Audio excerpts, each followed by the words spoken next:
ایک انصاری آپ کا حال پوچھنے آیا اور اس کی شلوار ٹخنوں سے نیچے لٹک رہی تھی۔ اس نے کہا حضرت آپ کا کیا حال ہے؟ کہا اللہ کا شکر ہے میرا حال تو ٹھیک ہے، جوان تیرا حال ٹھیک نہیں ہے۔ اس نے کہا حضرت کیا ہوا؟ کہا یہ شلوار اوپر کر لے، یہ تہبند اوپر کر لے، ایک تو تیرے کپڑے ناپاک ہونے سے بچ جائیں گے، دوسرا تیرا رب بھی راضی ہو جائے گا۔ اور اس کے بعد آپ کی سانس ٹوٹ گئی اور دائی اجل کو لبیک کہہ گئے۔ تو وصیت کے عمل کو آج ہم نے چھوڑ دیا ہوا ہے، اور آج ہماری جو حالت ہے اور جس جگہ پہ ہم کھڑے ہیں، اسی کشتی کو ہے خوف تلاتم صد حیف، منہ موڑ دیے تھے جس نے بڑھتے ہوئے طوفانوں کے۔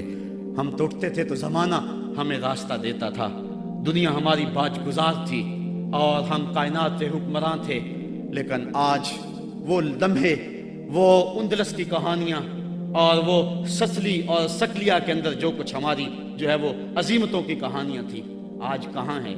آج کابل میں، کندھار میں، قلعہ جنگی میں، دشت لیلہ میں، تورا بورا میں، تکریت میں، موصل میں، بغداد میں، القدس میں، کشمیر میں، دریائے آمو کے دونوں کناروں پر اور ڈل جھیل کے اندر تیرتی ہوئی لاشیں آج کیا کہانی بتا رہی ہیں، اور ہم کس جگہ پہ کھڑے ہیں؟ صاحبو، ہمیں پوری طرح سے یکسوئی سے آگے بڑھنے کی ضرورت ہے، اور سورۃ العصر ہمیں جس سمت بلا رہی ہے، یہ اس عصر اور اس زمانے کا تقاضا ہے۔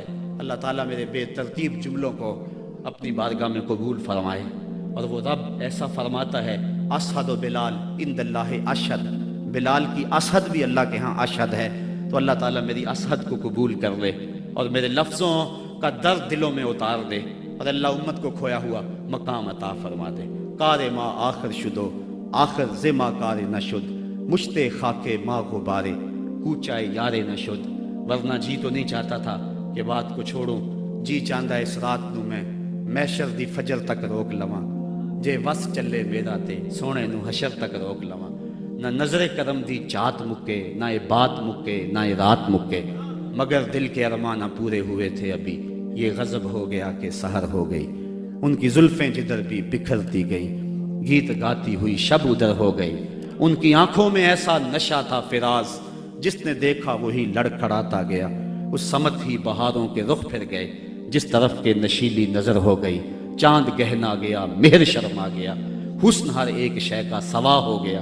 ان کے آنے کا یارو مزہ آ گیا، پوری دنیا ہی شیر و شکر ہو گئی۔ کن کی کنجی ہے جس کی زباں وہ نبی، جس کی قرآن ہے داستاں وہ نبی۔ ان کی نظروں کی وسعت کی کیا بات ہے، جب بنی ہم پہ ان کو خبر ہو گئی۔ تم سے فریاد ہے گنبد خضرا والے، کعبے والوں کو ستاتے ہیں کلیسا والے۔ وآخر دعوانا